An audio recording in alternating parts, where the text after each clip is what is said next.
उज्जैन के तराना में हुई हिंसा। पहली नज़र में देखने पर तो यही लगता है कि भाई एक छोटा मोटा झगड़ा था जो बस हाथ से निकल गया। लेकिन क्या कहानी सिर्फ इतनी ही है या फिर सतह के नीचे कुछ और ही चल रहा था? चलिए इस घटना की हर परत को खोल कर देखते हैं और समझने की कोशिश करते हैं कि आखिर सच क्या था। तो देखिए, कहानी शुरू होती है एक बिल्कुल आम से झगड़े से। शुरू में जो भी खबरें आई वो बस यही बता रही थी कि दो गुटों में कोई कहा-सुनी हुई और देखते ही देखते बात बढ़ गई। ज्यादातर लोगों के लिए मामला बस इतना ही था, एक लड़ाई जो बस कंट्रोल से बाहर हो गई। यही वो ऊपर ऊपर की कहानी थी जो सबने सुनी। पर सवाल ये है, क्या एक मामूली सी कहा-सुनी में इतनी ताकत हो सकती है कि वो बसों को जला दे और पूरे के पूरे कस्बे को तनाव की आग में झोंक दे? यही वो सवाल है जो हमें इस घटना की थोड़ी और गहराई में जाने पर मजबूर करता है। तो चलिए अब इसी सवाल का जवाब ढूंढते हैं। ये जो हुआ, ये वाकई में बस एक झगड़ा था या फिर कुछ और? असल में हुआ क्या था, ये समझने के लिए ना हमें सिर्फ उस पहली चिंगारी को नहीं देखना है, बल्कि उन वजहों को भी देखना होगा जिन्होंने उस छोटी सी चिंगारी को एक भयंकर आग बना दी। देखिए, हमारी पूरी पड़ताल एक सीधी सी बात कहती है, यह हिंसा कोई अचानक हुई घटना नहीं थी। नहीं, इसके पीछे एक नहीं, दो नहीं, बल्कि चार अलग अलग परतें थीं जो एक के ऊपर एक जमी हुई थी। और इन्हीं चार परतों ने मिलकर एक छोटे से झगड़े को इतना बड़ा बवाल बना दिया। तो फिर सवाल वही है कि आखिर एक नन्ही सी चिंगारी इतनी बड़ी आग में तब्दील हुई कैसे? चलिए अब एक एक करके उन चारों छिपी हुई परतों को हटाते हैं और देखते हैं कि वो कौन से चार फैक्टर्स थे जिन्होंने इस आग में घी डालने का काम किया। तो सबसे पहली परत वो है लोकल फ्रिक्शन, यानी स्थानीय टकराव। इसको समझने के लिए ना तराना जैसे एक छोटे कस्बे का जो सामाजिक ताना बाना होता है उसे समझना जरूरी है। अब देखिए, छोटे कस्बों में होता क्या है, सब एक दूसरे को जानते हैं, है ना? तो वहां कोई भी छोटी मोटी बात भी ना सिर्फ दो लोगों के बीच नहीं रहती, वो फौरन इज्जत और पहचान का मुद्दा बन जाती है।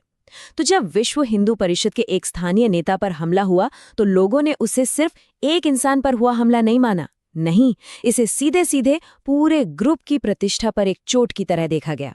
और बस यहीं से वो पहली चिंगारी निकली। अच्छा, अब आते हैं दूसरी लेयर पर, और ये है मॉब साइकोलॉजी, यानी भीड़ का मनोविज्ञान। ये बड़ी दिलचस्प चीज है। देखिए, एक अकेला इंसान अलग तरीके से सोचता है, लेकिन जैसे ही वो एक भीड़ का हिस्सा बनता है, उसका सोचने समझने का, बर्ताव करने का तरीका सब कुछ बदल जाता है।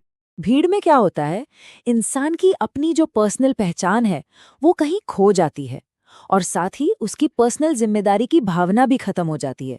उसको लगता है कि मैं अकेला थोड़ी कर रहा हूँ, सब कर रहे हैं। और बस इसी माहौल में अफवाहें सच से 100 गुना तेजी से फैलती हैं और हिंसा करना वो भी नॉर्मल लगने लगता है। इसी साइकोलॉजी का नतीजा था कि बसें जला दी गईं, दुकानें तोड़ दी गईं और उन लोगों का नुकसान हुआ जिनका उस असली झगड़े से कोई लेना देना ही नहीं था। और अब आती है तीसरी परत, जो शायद आज के जमाने की सबसे खतरनाक परत है, सोशल मीडिया और अफवाहें। मतलब टेक्नोलॉजी जो मदद कर सकती थी, उसने इस आग को बुझाने की जगह इसे और भड़काने का काम किया। यहाँ देखिए, सच और अफवाह का फर्क कितना साफ है। एक तरफ था सच, पूरी कहानी जो कहीं दबी पड़ी थी, और दूसरी तरफ व्हाट्सएप पर दौड़ती अफवाहें, आधी अधूरी बातें, फलाने समुदाय ने हमला कर दिया जैसे भड़काने वाले मैसेज, और तो और पुराने वीडियोस को नया बताकर फैलाया जा रहा था। ये सब जानबूझकर किया गया था ताकि हालात और बिगड़ें। अब हम पहुंचते हैं चौथी और आखिरी लेयर पर, जिसे हम कह सकते हैं आइडेंटिटी ट्रिगर। मतलब कैसे एक पर्सनल झगड़े को दो ग्रुप्स की लड़ाई बना दिया गया। देखिए, जब किसी लड़ाई में दो लोगों की पर्सनल आइडेंटिटी से ज़्यादा उनकी कम्युनिटी की आइडेंटिटी ज़रूरी हो जाती है ना, तो वो लड़ाई हम बनाम वो की बन जाती है। तराना में एग्जैक्टली यही हुआ। क्योंकि हमला एक धार्मिक संगठन के नेता पर हुआ था, तो जो रिएक्शन आया वो भी किसी एक इंसान का नहीं था, वो पूरे के पूरे ग्रुप का रिएक्शन था। तो ये थीं वो चार परतें जिन्होंने हिंसा की आग को भड़काया। लेकिन बात यहीं खत्म नहीं होती। अब हमें देखना होगा कि इस पूरी घटना के एक्टर्स कौन थे। मतलब प्रशासन, मीडिया और पॉलिटिकल पार्टीज, किसने क्या रोल प्ले किया और कैसे। तो सबसे बड़ा सवाल, क्या ये सब प्री प्लान था? क्या ये एक सोची समझी साजिश के तहत हुआ दंगा था? अब तक की जो जांच हुई है वो ये इशारा करती है कि ये कोई बहुत बड़ी पहले से प्लान की हुई साजिश नहीं थी। इसके लिए एक टर्म इस्तेमाल होता है, spontaneous violence plus opportunistic criminals.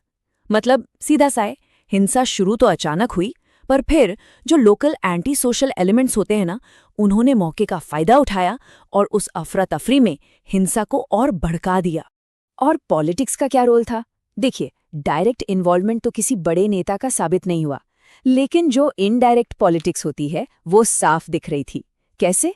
भड़काऊ बयान देकर, सोशल मीडिया पर पोस्ट करके, अपने वोट बैंक तक एक मैसेज पहुंचाने की कोशिश करके। अब अगर मीडिया के रोल को देखें तो यहाँ दोनों तरह की बातें थीं। कुछ चीजें सही हुई, जैसे घटना की फटाफट रिपोर्टिंग की गई, एडमिनिस्ट्रेशन क्या कर रहा है ये दिखाया, लेकिन कुछ कदम गलत भी थे। सनसनीखेज हेडलाइंस का इस्तेमाल, आधी अधूरी जानकारी शेयर करना, इन चीजों से हुआ ये कि डर और गुस्सा कम होने के बजाय और बढ़ने का खतरा पैदा हो गया। और इसी माहौल को देखते हुए एडमिनिस्ट्रेशन ने एक बहुत जरूरी कदम उठाया, धारा 144 लगा दी। क्यों? मकसद बिल्कुल साफ था, लोगों को भीड़ को इकट्ठा होने से रोकना, ताकि ये हिंसा और ज्यादा फैलने से पहले ही कंट्रोल में आ जाए। और सच कहें तो ये फैसला काम कर गया। इसी वजह से ये पूरा मामला सिर्फ तराना तक ही सीमित रहा, वरना ये आग पूरे उज्जैन जिले में फैल सकती थी। देखिए, हिंसा की आग तो वक्त के साथ बुझ जाती है, पर उसके जो जख्म होते हैं ना, वो बहुत गहरे होते हैं। तो अब सवाल ये है कि इस घटना का समाज पर असर क्या पड़ा, इसकी सोशल, इकोनॉमिक और मेंटल कॉस्ट क्या थी। चलिए समझते हैं। इस घटना का असर 3 लेवल पर हुआ। सबसे ज्यादा सोशल इम्पैक्ट, लोगों के बीच में डर और शक का माहौल बन गया। दूसरा, इकोनॉमिक इम्पैक्ट, दुकानें तोड़ी गईं, सरकारी बसों को जला दिया गया, मतलब सीधा सीधा आर्थिक नुकसान। और तीसरा, मेंटल इम्पैक्ट, बच्चों के मन में डर बैठ गया, बड़ी बुजुर्गों में एक असुरक्षा की भावना आ गई। तो इस पूरी बातचीत के बाद हम किस नतीजे पर पहुंचते हैं? आखिर इस पूरी घटना से हमें सबसे बड़ा सबक क्या मिलता है? शायद इस पूरी घटना का निचोड़ इस एक लाइन में है, हिंसा कभी भी अचानक नहीं होती। वो छोटी छोटी चिंगारियों, अफवाहों और गुस्से से धीरे धीरे बनती है। मतलब बिल्कुल साफ है, अगर इन छोटी चिंगारियों को ही वक्त पर बुझा दिया जाए तो बड़ी आग लगने की नौबत ही नहीं आएगी।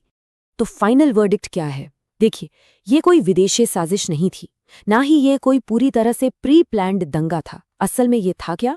ये एक लोकल झगड़ा था, जिसे भीड़ की साइकोलॉजी, अफवाहों और आइडेंटिटी पॉलिटिक्स ने मिलकर एक बहुत ही खतरनाक रूप दे दिया। और अच्छी बात ये रही कि एडमिनिस्ट्रेशन ने इसे समय रहते कंट्रोल कर ली। और आखिर में एक सवाल जो हम सबको सोचना चाहिए, अगर इस घटना से सही सबक नहीं सीखा गया तो फिर आगे क्या होगा? क्या हम फिर से किसी छोटी चिंगारी के बड़ी आग बनने का इंतजार करेंगे? ये सवाल वाकई सोचने पर मजबूर करता है।